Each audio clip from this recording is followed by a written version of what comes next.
What's happening, fight fans? John Ramdeen with you here in our FN studios. This is Fight News Now. Coming up on tonight's show, Robin Black joins me to discuss the latest news in mixed martial arts as UFC 199 adds a fun fight and Rory MacDonald ponders his future with the UFC. Plus, Glory middleweight champion Simon Marcus joins me in studio, and we'll have an exclusive interview with one of the headliners in this weekend's Fight Night card in Australia. All that plus review of Raw on this edition of Fight News Now, and it all starts right now.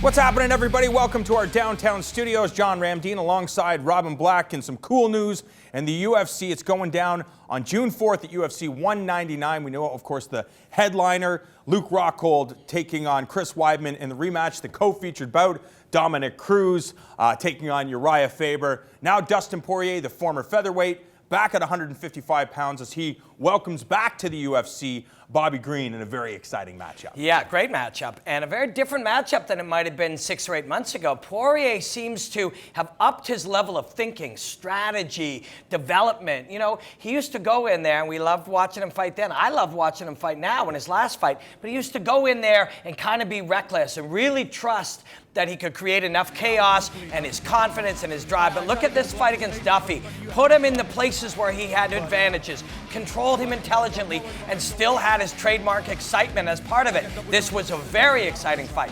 So Poirier has adapted. He has taken his drive and his ferocity, and he's added a few sprinkles of strategy, and yeah, he's a fun fighter now, and it'll be a different fight. What I find interesting about this fight is Bobby Green hasn't seen action since 2014. Dustin Poirier kind of been in a role, and I know there's two different sides of the conversation. Is ring rust real? And you and I were having this conversation recently. Well, it's only real if you make it real. But, you know, when you have a guy that's been actively competing, I think it's one of the reasons why Neil Magny has been so successful is because he makes that octagon his home. He finds comfort in there. And where Dustin Poirier has been active, Bobby Green is not. Yeah, and there's a couple of different ways it can be irrelevant. One is you do the work. You prepare for it. You mentally prepare for it. You emotionally prepare for it. You can go and create the environment. BJ Penn used to do that. Dominic Cruz talked about doing that. Create the environment as close as you can, right down to the detail. Use visualization. Do all these things so it doesn't feel unfamiliar when you get there. Or the other way is just don't really care and fight the way you fight. There's no guarantee that will work, but Bobby Green has gone in there using great fight instincts, great sort of mental ideas, great sort of texture. It's the way he can feel out a fight. That's what has made him successful, and that can carry over so that he can literally just go in there and think, you know what, it's just another fight, man. I fought guys all my life. He can go in with that approach. It's less guaranteed. It's less controllable than going in there with a different kind of mental preparation, but it can work. UFC 199 goes down at the LA Forum on June 4th. Coming up on April 2nd, World Series of Fighting will have their event. 2 titles will be on the line. The main event, I think this is very impressive because we look at Conor McGregor. Oh, this guy's trying to capture 2 titles. Dave Branch has done that at the World Series of Fighting, the middleweight and 205-pound championship. Now going to be defending his 185-pound title against Clifford Starks, who is on a roll. And in the co-featured bout, John Fitch, and we were talking about this, not the biggest 170-pound fighter, as he's going to be taking on Joao Zeferino, who we saw compete in that lightweight tournament, both defeating and losing to Brian Foster in one night. So a very cool matchup. And on a side note, the reason why it's the vacant title, we remember back Husamar Palhares, one of the most hated men in all of mixed martial arts in that fight with Jake Shields. He's been stripped. Interesting enough, on April 2nd, that very, very night, Husamar Palhares will be in competition at Polaris 3 against a man who really could rip his leg off in Gary Tonin. So it's a cool part of the landscape There's right now. Plenty of people who'd love to see Tonin tear Paul Harris's leg off, and that will be interesting. It's something definitely to watch for. You know, John Fitch has never fought at 155 as far as I know. This is going to be 70. No, I know, but he has never fought at 55, but these days he's kind of a 55er. Right. I think, you know, when you look at his size, he has maybe got away a little bit from the days where he was a big, muscular guy, where he built around that concept of the wrestler, build up the body, get stronger. A lot of guys are getting away from that now. Guys who would be old school 55ers are kind of 70s. Fitch is a vegan, and maybe gets concentrating more on the technique, more on the skills than he is on building his body. Zeffirino is a 55er, gonna fight at 170. So much like when Conor was fighting our guy Diaz really a 55er, Conor really a 55er who's competed at 45. This fight, these guys will be similar in size. It's gonna be these guys will come in, they'll throw some punches and some kicks, but they wanna get to where their thing, and they both happen to have the same thing, which is grappling. You mentioned Nathan Diaz, well, an opponent he has had in the past. Rory MacDonald questioning his future with the Ultimate Fighting Championship, saying that he has a child on the way, so he has got to look at the bigger picture. And the reported salary for Rory MacDonald in his last fight against Robbie Lawler was about $60,000. He feels that he can test the free agent market. This last fight with Stephen Thompson that's set to go down in Ottawa will be the last fight on his contract. He said they've been negotiating since this fight with Robbie Lawler. They have not been able to come to an agreement. So what do you anticipate will be the move? Because if I think about it, Rory MacDonald says he wants to fight with the UFC, or he wants to still compete within the UFC organization. He just wants them to be to go after him. Let's get this deal done before his contract expires. Business ebbs and flows like anything else, like fighting, like anything. And one thing that the entertainment business in particular, there's no set contract. You can be a platinum recording artist and so can somebody else. Your contracts don't look anything alike. They're negotiated individually. And because of that, how do you go when you raise your value? You get another offer. It's something you'll hear in the entertainment business. They'll say, go get another offer. We'll see if we can match it. That's all he's going to do. You know that Rory would rather fight in the UFC. We know it. That's where he's lived. That belt is important to him. These fights and the drama and the excitement and the audience, all of these things has really driven him. And this is where he'd like to stay. You go to Bellator. Bellator will say, we'd love to have you, kid. Here's X, Y, and Z. $250,000, $300,000. Who knows what the number is? But whatever it is, that'll be in paper, in writing, and the UFC will have to match it. And I got to figure they will.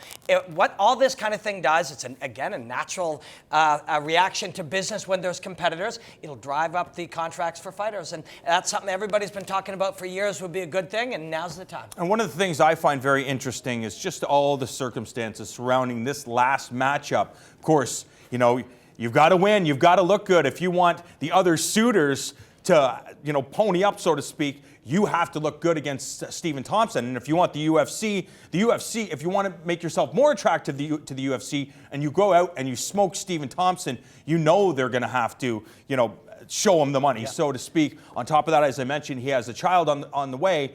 And when you talk to his coaches about this fight with Stephen Thompson, everybody except for his coaches wanted this fight. Yeah, and we were around Firas, and we've heard from Thompson. We've all these conversations have been had.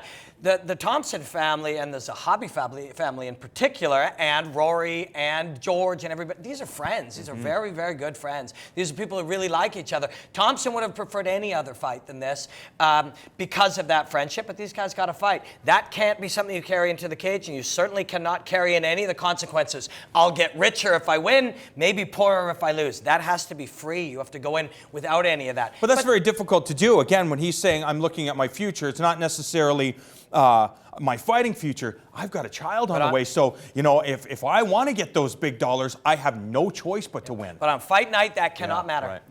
That cannot matter at all. He has to be free of that and go in and fight the way he fought against Robbie, and he can do that.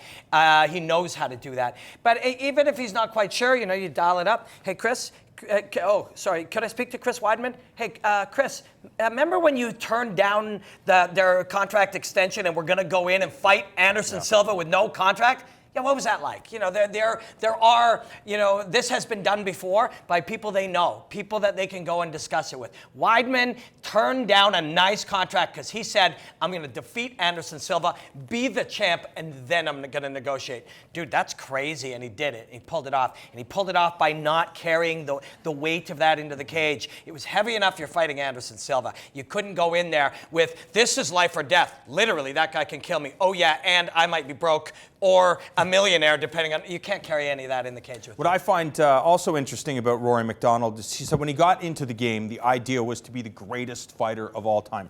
Now, what does that mean? It's very subjective. Is it guys that just fight like Vanderlei Silva or Melvin Manhoff, or is it guys that, fight conservatively and know how to win? Guys like Randy Couture who are master strategists and find a way for victory. Now, Rory MacDonald, especially after that fight in the rematch with Robbie Lawler that many people out there believe it is one of the top 5, top 2, maybe the greatest fight ever in mixed martial arts. Amazing. Rory has that now, and he says, you know what, I've got to focus on other things because I know what I'm capable of. Now I've got to think about my financial future. I've got to think about where I'm going to be after I leave this sport, and I need to be in a comfortable place so that my family's taken care of. Well, if we look at the evidence, young kid wants to be the best fighter ever, shows potential to do it. Then young kid goes in and has the craziest fight of all time, and when he has that fight, he comes out of it and says, this was one of the greatest experiences of my life. Presumably, he wants that again.